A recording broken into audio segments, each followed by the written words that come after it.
I'm going to talk here about the power offense, which is a combination of a Bill Self's high-low and also using a high ball screen. I really like this offense. You get, I think, the three elements of a great offense, which is ball movement, player movement, and great spacing. It's got a great movement and flow to it once you're running it correctly.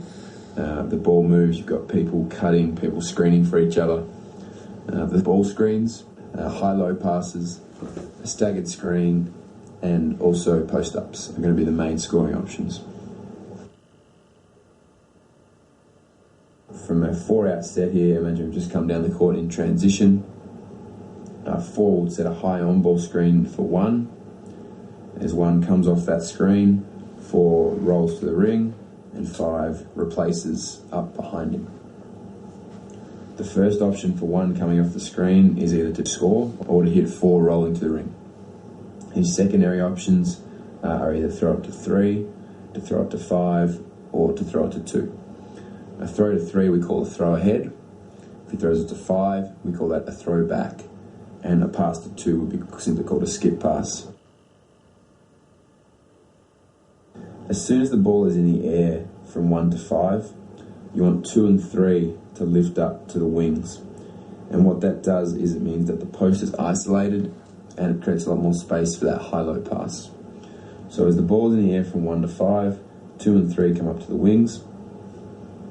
And what 4 needs to try and do, if his defender hedges on that ball screen, and now as his defender is recovering, what 4 wants to try and do is pin that defender as early and as high as possible, and actually try and get the defender on his back around this kind of area, so then 5 can throw it in and it's going to be a layup as opposed to a post-up. So 4 can get the defender up high. That's the ideal result. Secondary would be if he rolls all the way to the ring, gets the defender on his back there, and then we have a post-up pass from 5 to 4 for a deep catch. If the high-low pass isn't open, 5 will swing it to 2, and then we've got a staggered screen happening for 3 as 4 posts up on the ball side. So we stagger away, 3 comes to the top. If 2 can't feed the post to 4, he'll swing it to 3, 1 will pop out, and 5 will ball screen for 3. And then we're right back there to our high ball screen, exactly the same action. 3 comes off, 5 would roll, 4 would replace. Now just regarding the wing players and where they should be, I mentioned when the ball is going for a throwback, we're about to look high-low, you want to come up to the wing. Conversely, if they notice that someone's about to come off the ball screen towards them, they want to get down to the corner and create more space for that drive. If they feel that it's a good opportunity to do so on that drive, they might lift up for a kickback pass, and then they might be able to turn the corner and drive it from there. But as they read the ball screen is about to happen, they want to get to the corner and create as much space as possible. 3 comes off the ball screen by 5, 5 rolls, 4 replaces. If 3 throws it ahead to 1, we call that a throw ahead pass. 3 sprints through to the opposite corner. The opposite corner will lift up to the wing. 4 comes over to the top. Don't want to go too far past the top of the key, or else it's not a very good angle for the high-low pass. So the top of the key is a good guide. And then if 1 can't feed the post, he wants to take 1 dribble up to shorten the pass to 4, and then pass to 4. 4's first look when he catches it there is high-low to 5. 5 will be trying to spin and seal and get the defender on his back. As soon as the ball is in the air from 1 to 4, 2 is going to pin down for 3. So 4 will be looking high-low to 5, and the timing with this should be that 4 looks high-low to 5, and then as he turns to dribble handoff this way, 3 is coming off that screen. So 4 does a dribble handoff with 3, 3 catches the ball, and 2 pop back out. Now 4 has 2 options here. The first option, which I would teach as the only option at first, and then you can add in the second option later once they get good at this. But the first option is a pop. So a dribble handoff, we're going to pop. So 3 comes off that screen and 4 pops. 5 has a choice here. You can either post up on the ball side and duck in, and so as 3 comes off that ball screen, you might be able to throw it right into 5. The other option for 5 is to relocate, like dribble drive offense. to the other side, creating space for 3 to drive the ball, and also if 3 throws it back to 4, creating a good opportunity for a steal there at the front of the ring, especially if he can get behind his defender and make his defender lose vision of him. The second option, instead of a handoff and pop, as 4's got the ball here, he looks high-low 5, we've got the down screen. As 4 runs the handoff, he can call out green. And if he's calling out green as he's dribbling it towards the guard knows that we're going to do a re-screen. Easy to remember for the players, green somewhat sounds like re-screen. So as 2 comes off that, 4 after dribble handoff will turn around and re-screen. 2 comes off that high ball screen there, looking to attack, 4 rolls, 5 replaces, and we're right back into the continuity of it. Now the example there of 5 having the choice to either duck in or relocate would be the same thing he would need to do if we had a reject. So the ball handler rejects the high ball screen. So as 2 is about to use that high ball screen, if he reads that he should reject the screen and decides to drive it right, now 4 has that same choice. Is he going to duck in and try and post up, or is he going to try and relocate to the other side and give 2 a chance to drive it? Any time that the ball handler rejects the screener will pop. The post players either should be posting up or they should be on the baseline, creating better spacing.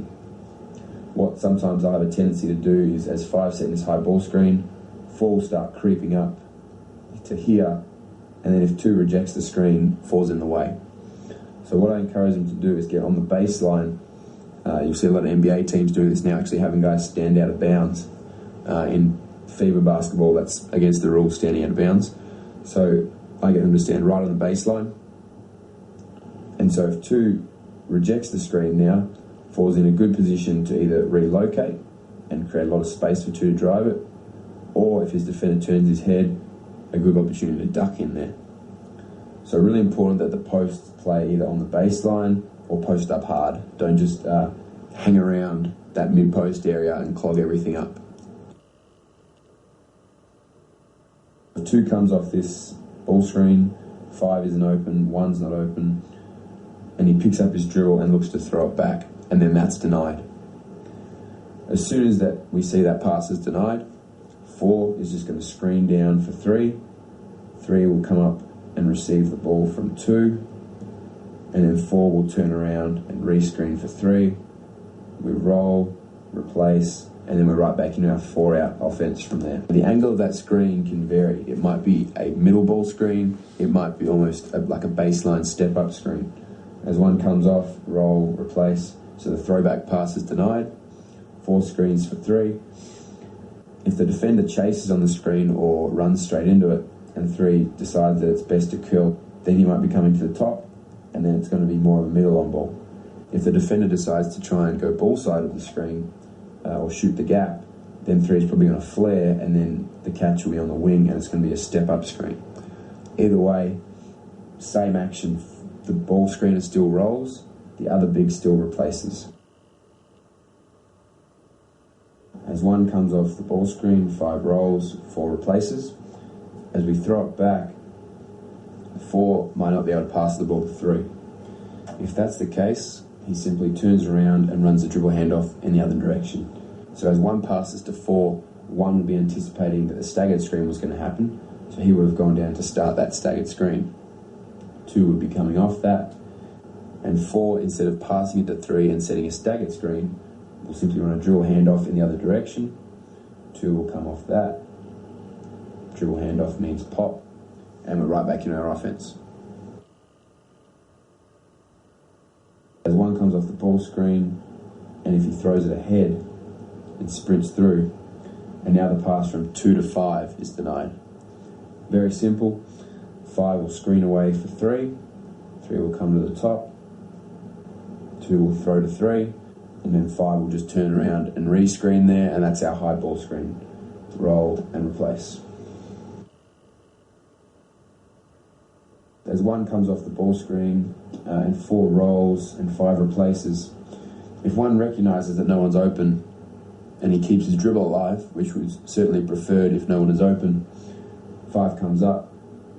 1 can simply call 5 into a ball screen, come off it the other way, and then 5 will roll that way and 4 will replace again. You can actually run this as sort of a quick hitter or a special. So 1 comes off 4 rolls, and 5 just runs, instead of him to a replace, runs straight into another ball screen coming that way. And then you're on to your offense from there. If the pass into the post comes from the high-low, that's almost always going to be a deep catch. It's going to be a paint catch. And so on those deep catches, we're going to hold our spacing, make sure that your defender is not between you and the ball, so that the post can pass it to you. But we're going to hold our spacing and just let the post make a quick finish.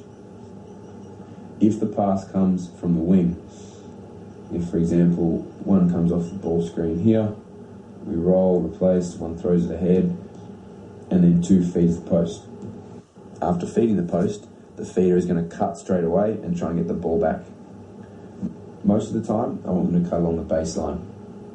However, if the post catches the ball lower than the block and there's no space to cut baseline, they should cut over the top, down the middle. Once that player is cut and the post player has looked at him, the post player is then going to make eye contact with the other post. Once he makes that eye contact, the other post will dive to the ring. The 3 spots that we want the perimeter players to fill are just past the split line, the 45, and the corner, all on the weak side. And putting the perimeter players all on the weak side means that the post can go to work and back down and dribble without worrying about any guards digging at the ball or trying to strip him. So the other post is on the block or the short corner, whatever's comfortable for him. And also, I think if it's a higher catch, he should be lower. If it's a lower catch, more towards the baseline, the other post should be higher. If 1 is able to throw the ball ahead in transition, we always want to do that. And our first option in transition is a post feed.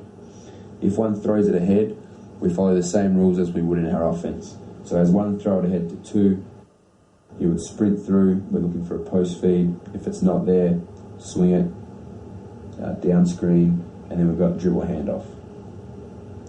Depending on the timing, if it's a quick reversal, you might not have time for that down screen, and that's fine. If 1 is still cutting through and he hasn't got there yet, 4 may just run the dribble handoff with 3.